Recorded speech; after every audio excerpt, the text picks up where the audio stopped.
దొంగ దయ్యం పార్ట్ 1. ఎండలో పొలం పనిచేస్తున్న వీరన్నకి తలుక్కుమని మెరిసే ఒక వస్తువు కనిపిస్తుంది. పని ఆపి అదేమిటా అని చూడగా అది ఒక బంగారు నాణెం. దాన్ని తీసుకుని చుట్టుపక్కల వెతకడం మొదలు పెడతాడు. పక్కనే ఉన్న గృహ దగ్గరలో చిన్న బంగారు ఆభరణం ఒకటి కనిపిస్తుంది. దాన్ని కూడా తీసుకుని ఇంకా ఏమైనా దొరుకుతాయా అని ఆశగా వెతుక్కుంటూ గుహలోనికి వెళ్తాడు. అలా లోనికి వెళ్లి చూడగా గుట్టలు గుట్టలుగా బంగారపు పోగులు, డబ్బు ఉంటాయి.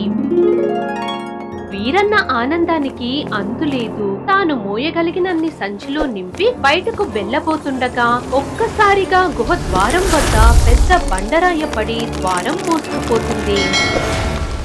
రక్షించండి, రక్షించండి, ఎవరైనా నన్ను రక్షించండి అని గట్టి గట్టిగా అరుస్తాడు. కానీ తన అరుపులు ఎవరికీ వినిపించవు. ఆ గుహ దగ్గరలో రామాపురం అనే గ్రామంలో గత కొన్ని రోజులుగా గ్రామస్తులు రాత్రిపూట నిద్రపోవడానికి భయపడుతుంటారు. అలానే ప్రజలంతా తమ ఇళ్లల్లో ఉన్న బీరువా పెట్టెలు దగ్గర కాపలాగా ఉంటారు. నిజానికి ఈ గ్రామంలో రాత్రిపూట ప్రజల డబ్బులు, నగలు మాయమైపోతున్నాయి. అందుకని గ్రామస్తులు ఈ విధంగా కాపలాగా ఉంటున్నారు. అయితే అదే గ్రామంలో కేశవులు అనే ముసలి తాత తన భార్యతో కలిసి ఒక చిన్న ఇంట్లో ఉంటున్నాడు. ఏంటండి, ఊర్లో ఇన్ని దొంగతనాలు జరుగుతుంటే ఏం కంగారు లేకుండా ప్రశాంతంగా ఉన్నారు? అసలు మన దగ్గర దోచుకోవడానికి ఏమున్నాయి చెప్పు, ప్రాణాలు తప్ప. ఏమోనండి, వీలైనంత త్వరగా ఈ దొంగ ఎవరో తెలిసే బాగుంటుంది అని కేశవులు భార్య కంగారు పడుతూ మాట్లాడుతుంది. దానికి కేశవులు ఆమెకు ధైర్యం చెప్పి నిద్రపోమని అంటాడు. అలా ఆ ఇద్దరు ప్రశాంతంగా నిద్రలోకి జారుకుంటారు. సరిగ్గా అర్ధరాత్రి సమయంలో ఊరి నడి మధ్యన ఒక దెయ్యం ప్రత్యక్షమవుతుంది. అయితే ఆ దెయ్యం చేతిలో కొన్ని నగలు ఉంటాయి. అలానే దెయ్యం చేతులు రక్తంతో తడిసి ఉంటాయి. అప్పుడు దెయ్యం కోపంగా ఊర్లో నడుస్తూ ముందుకు వెళ్తుంటుంది. మరోవైపు కేశవులకు మెలకువ రావడంతో ఎటువంటి చప్పుడు చేయకుండా మంచం మీద నుండి దిగి ఆ ఇంటి మూలన ఉన్న ఇనుప పెట్టె వద్దకు వెళ్తాడు. ఆ తర్వాత కేశవులు ఆ పెట్టెను తెరిచి అందులో నుండి ఒక బంగారు గొలుసు బయటకు తీస్తాడు. నిజానికి ఈ బంగారు గొలుసు గురించి కేశవుల భార్యకు తెలీదు. అయితే కేశవులు ఆ బంగారు గొలుసు తీసుకుని ఇంటి బయటకు వస్తాడు. అలా కేశవులు ఆ ఇంటి పక్కన గుంత తవ్వుతుంటాడు. ఆ సమయంలో పక్కనే ఉన్న పశువుల పాకలోని ఎద్దులు రంకెల వేసు అరుస్తుంటాయి. దాంతో కేశవులు భయపడి చుట్టూ చూస్తాడు. కానీ ఎవరూ కనపడరు. అయితే ఎందుకని ఎద్దులు అలా రంకెలు పెడుతున్నాయని కేశవులు అనుకుంటాడు. అప్పుడు సడన్ గా కేశవుల ముందుకు దయ్యం ప్రత్యక్షమవుతుంది. వెంటనే ఆ దయ్యాన్ని చూసి కేశవులు భయంతో వెనక్కి అడుగులు వేస్తాడు. అయితే దెయ్యం దగ్గరున్న నగలు చూసి కేశవులు ఆశ్చర్యపోతాడు. అప్పుడు దెయ్యం కేశవుల వైపు చూస్తూ, ఎలా ఉన్నావు కేశవులు? ఇక్కడ ఏదో చాలా ముఖ్యమైన పనిలో ఉన్నట్టున్నావు. నా పేరు నీకెలా తెలుసు? అసలు ఎవరు నువ్వు? ఈ ఊర్లో జరిగే దొంగతనాలకు కారణం నేనే. ఆ మాట వినగానే కేశవులు ఆశ్చర్యపోతాడు. అయితే ఇన్ని రోజుల నుండి ప్రజలకు నిద్ర లేకుండా చేస్తున్న దొంగ ఒక దెయ్యం అని అర్థమవుతుంది. నిజానికి కేశవులు కూడా తన దగ్గరున్న బంగారు గొలుసును దొంగకు భయపడి దాచడానికి గుంత తవ్వుతున్నాడు. అప్పుడు దెయ్యం కేశవులు చేతిలో ఉన్న గొలుసును చూసి ముందుకు వసు, ఏంటి కేశవులు, నాకు ఇవ్వడానికి నీ దగ్గర ఏదో ఉన్నట్టుంది. దయచేసి అలా చెయ్యకు, ఈ గొలుసు నా సొంతం. వెంటనే ఆ దెయ్యానికి కోపం వచ్చి కేశవులను కొడుతుంది. ఆ తర్వాత అతని చేతిలో నుండి బంగారు గొలుసు లాగేసుకుని అక్కడ నుండి మాయమైపోతుంది. దాంతో కేశవులు ఏం చేయలేక బాధపడతాడు.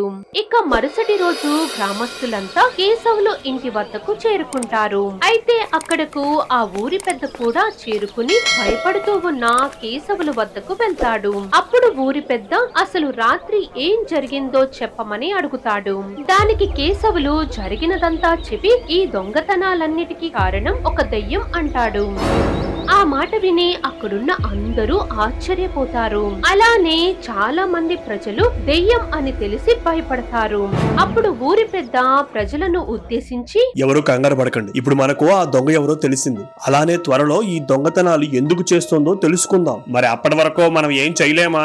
ఓపికతో ఉండు రాజేంద్ర. తొందరపడి ఏమైనా నిర్ణయం తీసుకుంటే మన ప్రాణాలకే ప్రమాదం. అవును, నిజమే. ఊరి పెద్ద చెప్పినట్టు ఆ దెయ్యంతో మనం కాస్త జాగ్రత్తగా ఉండాలి. అలా ఊరి పెద్ద ఈ దొంగ దయ్యం గురించి త్వరలోనే ఏదొక నిర్ణయం తీసుకుంటానని చెబుతాడు. అయితే అక్కడున్న రాజేంద్ర మాత్రం ఈ సమస్య పెద్దదవుతుందని కంగారు పడుతుంటాడు. ఆ తర్వాత ప్రజలంతా కేశవులు ఇంటి వద్ద నుండి వెళ్లిపోతారు. అయితే కేశవులు పోయిన గొలుసు గురించి ఆలోచిస్తూ బాధగా ఇంట్లోకి వెళ్తాడు. ఆ సమయంలో అక్కడున్న అతడి భార్య తన భర్తను గొలుసు గురించి అడుగుతుంది.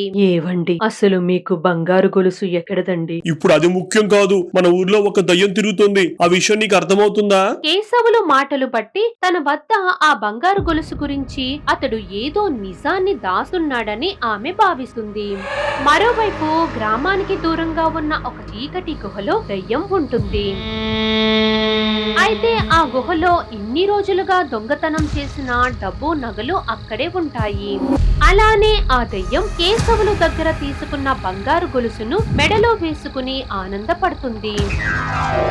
సరిగ్గా ఆ సమయంలో చీకటి గుహలోకి ఒక వ్యక్తి లాంతర్ లైట్ పట్టుకుని వస్తాడు. అలా వచ్చిన వ్యక్తి మరెవరో కాదు, ఆ ఊరి పెద్ద. అప్పుడు దెయ్యం ఊరి పెద్దను చూసి నవ్వుతూ నా చోటుకు ఎందుకొచ్చావని అడుగుతుంది. ఊర్లో దొంగతనాలు చేస్తుంది నువ్వే అని ప్రజలకు తెలిసిపోయింది. నేనేం తప్పు చేయడం లేదు. నాకు రావాల్సింది నేను తీసుకుంటున్నా. ఒకవేళ ఎవరైనా దానికి అడ్డుపడితే వారిని ప్రాణాలు తీసేస్తా. అసలు ఇంకెన్ని రోజులు ఈ దొంగతనాలు? ఇకనైనా శాంతించి ఈ చోటు వదిలి వెళ్ళిపో. ఊరి పెద్ద అలా మాట్లాడడంతో దెయ్యం కోపంగా చూస్తుంది. ఆ తర్వాత దెయ్యం ఊరి పెద్దతో, మరో 3 దొంగతనాలు చేసిన తర్వాత నేను ఇక్కడి నుండి వెళ్ళిపోతా. కాబట్టి అప్పటి వరకు నువ్వు మౌనంగా ఉండు. సరే, కానీ గుర్తుపెట్టుకో, నాకు మాట ఇచ్చినట్టు ఎవరికి ఏ హాని చేయకూడదు. నిజానికి కేశవులు చెప్పకముందు నుండే ఈ ఊర్లో దెయ్యం దొంగతనాలు చేస్తున్నట్టు ఊరి పెద్దకు తెలుసు. అందుకని ప్రజలను సముదాయించి మాట్లాడాడు. అలా ఊరి పెద్ద దెయ్యంతో మాట్లాడి ఆ చోటు నుండి వెళ్ళిపోతాడు. అయితే చీకటి పడగానే ప్రజలంతా భయంతో ఇళ్లల్లోనే ఉంటారు. అలానే రాజేంద్ర తన ఇంటి బీరువా వద్ద నిలబడి అందులో ఉన్న డబ్బులు చూస్తుంటాడు. అప్పుడు రాజేంద్ర భార్య ప్రియా వచ్చి మాట్లాడుతుంది. ఇక్కడేం చేస్తున్నారు? భోజనం తినడానికి రండి. ఈ డబ్బు నగలు వదిలి ఎలా రమ్మంటావు ప్రియా? ఇప్పుడు మీరు ఆ దెయ్యం దొంగతనం చేయకుండా ఆపేస్తారా? భార్య అలా మాట్లాడడంతో రాజేంద్ర ఆమెతో అసలు ఆ దెయ్యం సమస్య పోయే వరకు తనకు మనశాంతిగా ఉండదని అంటాడు. అయితే భర్త పిచ్చి మాటలకు చిరాకు వచ్చిన ప్రియ, సరే మీకు నచ్చినట్టు చేసుకోండి అని ప్రియ గదిలో నుండి వెళ్ళిపోతుంది. అయితే రాజేంద్ర మాత్రం బీరువాలో ఉన్న డబ్బు వైపు చూస్తూ నిలబడి ఉంటాడు. అలా సమయం గడుస్తూ ఉండగా రాజేంద్రకు ఒక ఆలోచన వస్తుంది. అదేంటంటే బీరువాలో ఉన్న డబ్బు మొత్తం దేవుడు గదిలో పెడితే ఒకవేళ ఆ దెయ్యం వచ్చినా ఏం చెయ్యలేదని అనుకుంటాడు. దాంతో రాజేంద్ర బీరువాలోని డబ్బులు నగలు తీసి అక్కడ మంచం మీద పెడుతుంటాడు. ఆ తర్వాత మొత్తమంతా కలిపి మూట కట్టాలని భావిస్తాడు. సరిగ్గా ఆ సమయంలో అమాంతం బీరువా కింద పడిపోతుంది. వెంటనే ఆ సౌండ్ కి రాజేంద్ర ఉలిక్కి పడతాడు. కాకపోతే గదిలో వచ్చిన సౌండ్ హాల్లో ఉన్న ప్రియకు వినపడదు. అయితే రాజేంద్ర కంగారు పడి మంచం మీద ఉన్న డబ్బులు నగలను పట్టుకుంటాడు. అప్పుడు కిటికీ బయట నుండి ఏవో శబ్దాలు వినిపిస్తుంటాయి. దాంతో రాజేంద్ర కంగారు పడి కిటికీ వైపు చూస్తుంటాడు. అయితే కొన్ని క్షణాల తర్వాత దెయ్యం గదిలో ప్రత్యక్షమవుతుంది. అలా దెయ్యాన్ని చూడగానే భయంతో రాజేంద్ర కాపాడమని గట్టిగా అరుస్తాడు. ఆ సమయంలో దెయ్యం నవ్వుతూ రాజేంద్ర వైపే చూస్తుంటుంది. అప్పుడు రాజేంద్ర కాస్త ఆలోచించుకుని, అదిగో ఆ డబ్బు మొత్తం తీసుకో, నన్ను మాత్రం వదిలే. మీరంతా కలిసి నా ఆస్తి మొత్తం దోచుకున్నారు. ఇక ఇప్పుడు నా వంతు. నన్ను క్షమించు. ఆ రోజు నిన్ను చంపడానికి కారణం ఆ కేశవులు. అతను చెప్పినట్టే మేమంతా చేశాం. ఇప్పుడు అందరి తప్పులకు శిక్ష పడే సమయం వచ్చింది. నీతోనే మొదలు పెడతా అని దెయ్యం రాజేంద్రను చంపేస్తుంది. ఆ తర్వాత దెయ్యం అక్కడున్న గోడ మీద రక్తంతో చేతి గుర్తులను వేసి మాయమైపోతుంది. దాంతో మరుసటి రోజు రాజేంద్ర చనిపోయిన విషయం ఊర్లో అందరికీ తెలుస్తుంది. అయితే ఈ హత్య చేసింది ఆ దొంగ దయ్యం అని ప్రజలకు అర్థమవుతుంది. ఆ సమయంలో ఊరి పెద్ద కోపంగా దయ్యం ఉన్న గుహ వద్దకు బయలుదేరుతాడు. అలా ఊరి పెద్ద అక్కడకు చేరుకున్న సమయంలో దయ్యం అక్కడున్న డబ్బు నగలు చూసి నవ్వుకుంటుంది.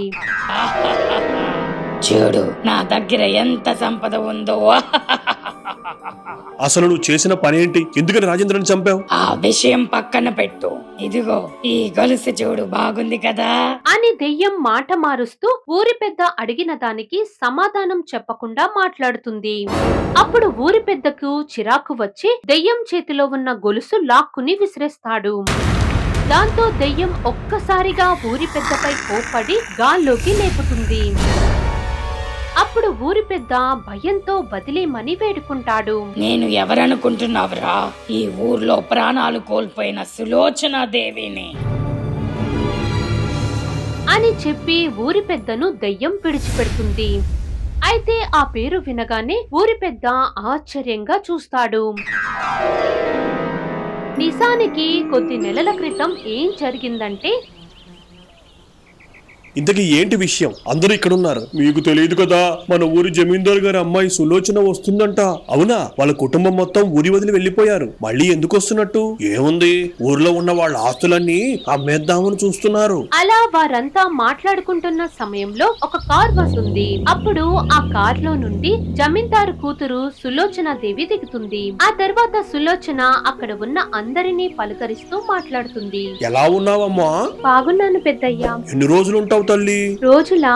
ఈ రోజు రాత్రికి పని మొత్తం పూర్తి చేసుకుని వెళ్లిపోవాలి పెద్దయ్యా. ఏమైనా సాయం కావాలంటే అడుగు, ఒక్కదానే వచ్చావు కదా. సరే పెద్దయ్యా అని మాట్లాడుకున్న తర్వాత సులోచన అక్కడున్న కేశవులు రాజేంద్రతో కొంతమందిని ఆమె బంగ్లా వద్దకు తీసుకుని వెళ్తుంది. అక్కడ బంగ్లా లోపల ఖరీదైన వస్తువులు చూసి వారంతా ఆశ్చర్యపోతారు.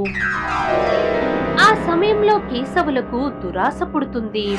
వెంటనే కేశవులు మిగిలిన వాళ్ళని పక్కకు తీసుకువెళ్లి, మీకు ఒక విషయం చెబుతా, దానికి మీరు ఒప్పుకుంటే అందరం లాభపడవచ్చు. ఏంటది? ఇక్కడ చాలా బంగారం ఉంది, కాబట్టి మనం ఆ సులోచన ప్రాణాలు తీస్తే అంతా మన సొంతమే. కేశవులు చెప్పింది విని అందరూ ఆశ్చర్యపోతారు. అలా చేసి మనం తప్పించుకోగలమా? తనను చంపేసి ఇక్కడే వదిలేసి తాళాలు వేసి వెళ్లిపోదాం. అలానే ఊరి ప్రజలతో సులోచన తన పని చేసుకుని వెళ్లిపోయిందని చెప్పి నమ్మిద్దాం అని పథకం వేసి సులోచన ప్రాణాలు తీసేస్తారు. అలా సులోచన చనిపోయిన వారం రోజుల తర్వాత బంగ్లా నుండి బయటకు విడుదలవుతుంది. ఆ సమయంలో దెయ్యం కోపంగా తిరుగుతూ ఉండగా అటుగా వెళ్తున్న ఊరి పెద్దకు ఎదురుపడుతుంది. అయితే ఎదురుగా ఉన్న దెయ్యం సులోచన అని గ్రహించలేని ఊరి పెద్ద భయంతో వణికిపోతాడు. నన్ను చంపకు, అసలు ఎవరు నువ్వు? నేను ఈ ఊరిని దోచుకోవడానికి వచ్చాను. ఇక్కడ ఉన్న సంపద మొత్తం ఇకపై నా సొంతం. దానికి నువ్వు అడ్డుపడితే ప్రాణాలు తీసేస్తా. నువ్వు చెప్పినట్టే వింటాను, నన్ను మాత్రం ఏం చెయ్యకు. అలా సులోచన దెయ్యంగా మారి దొంగతనాలు చేయడం మొదలు పెడుతుంది. అయితే విషయం మొత్తం తెలుసుకున్న ఊరి పెద్ద కేశవులు ఇలా చేశాడు ఏంటని ఆశ్చర్యపోతాడు. డబ్బు మీద ఆశతో నా ప్రాణాలు తీసిన వారిని వదిలిపెట్టను. అందరి అంతూ చూస్తా అని దెయ్యం గట్టిగా గుహ మొత్తం దద్దరిల్లేలా అరుస్తుంది. మరిప్పుడు దెయ్యంగా మారిన సులోచన తన పగ ఎలా తీర్చుకుంటుందో చూడాలి.